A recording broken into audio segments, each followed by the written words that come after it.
Number 1. Nietzsche's famous "God is dead" statement was not about God per se. In Nietzsche's The Gay Science, the madman character famously declares that God is dead. However, he is declaring this to a group of atheists who laugh off the claim, and the madman concludes that they are not ready for his revelation. So what is Nietzsche saying here?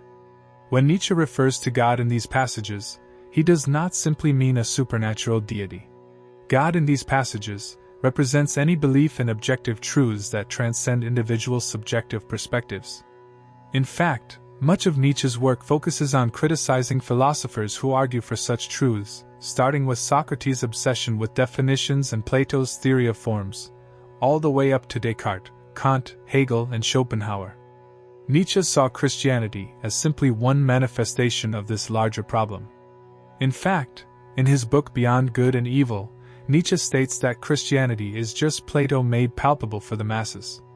His famous quote, "There are no facts, only interpretations," illustrates his objection to even an atheistic belief in objective truths. This includes the secular philosophies of Stoicism, utilitarianism, deontology, and pessimism, all of which fall under Nietzsche's critique as dead philosophies as expressed by the madman's statement that God is dead. Number 2. Nietzsche was not a nihilist. In his later thinking, Nietzsche defines nihilism as a negation of life, which he sees as an unhealthy way to exist. Nietzsche certainly did not think life had objective meaning, but he argued that this lack of objective meaning does not negate our subjective drives and individual truths, which he believes are the real source of human purpose and meaning. To deny these and search for a meaning separate from them he sees as a rejection of life as it is and therefore true nihilism. He argues that religion and traditional philosophers are the real nihilists because they do just this. Again, this includes not just Christianity, but also philosophical systems like Plato's theory of forms or Schopenhauer's pessimistic asceticism. Also, Nietzsche worried that many people, when they finally accept that there is no objective meaning to human existence, would resort to nihilism in the traditional sense of the word, in which life has no meaning or purpose, which is not how Nietzsche himself saw life.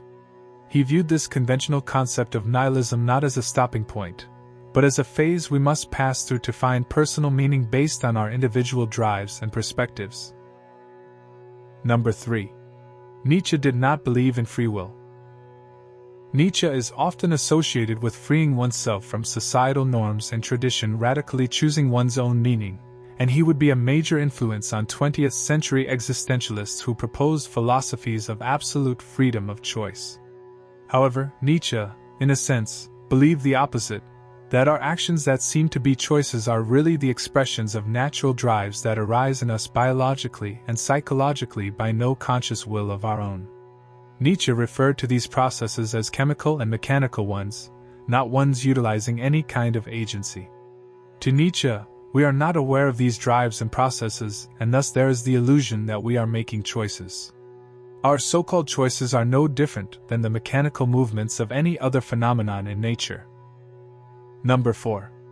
Nietzsche's philosophy was not anti-Semitic.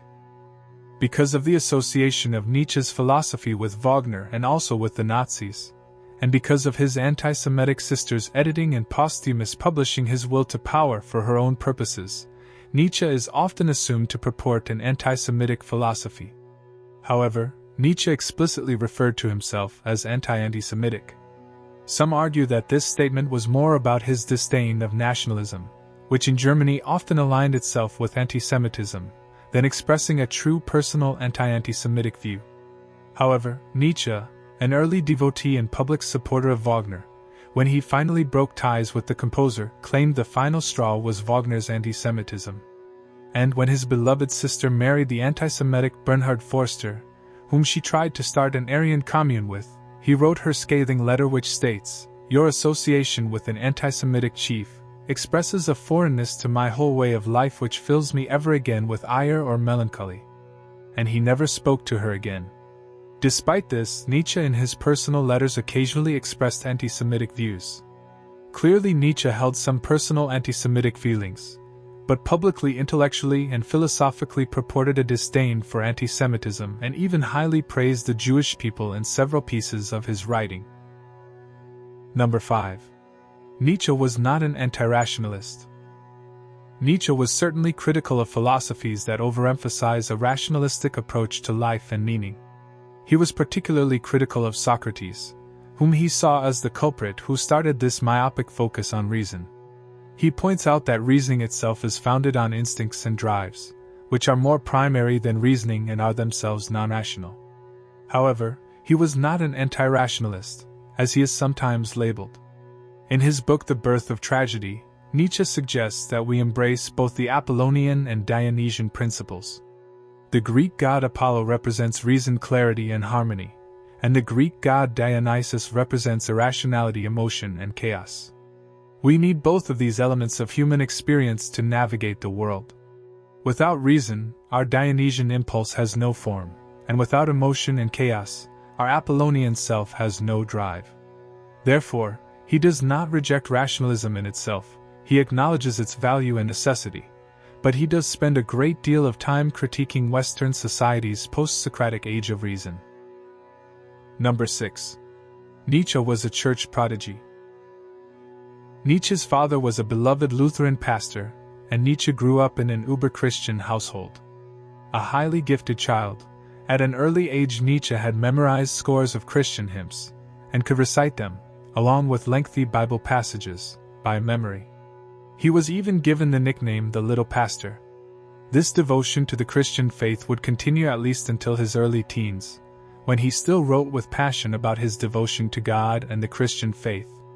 Although this would clearly change dramatically, with his later atheistic outlook and scathing assessment of Christianity as slave morality, it is telling that, in 1885, 36 years after his father's death, when Nietzsche, who was often wanting for money, spent a large sum on a new gravestone for his father. On this gravestone he had the Christian biblical message of love inscribed, "Love never faileth," a passage from the Bible's first epistle to the Corinthians.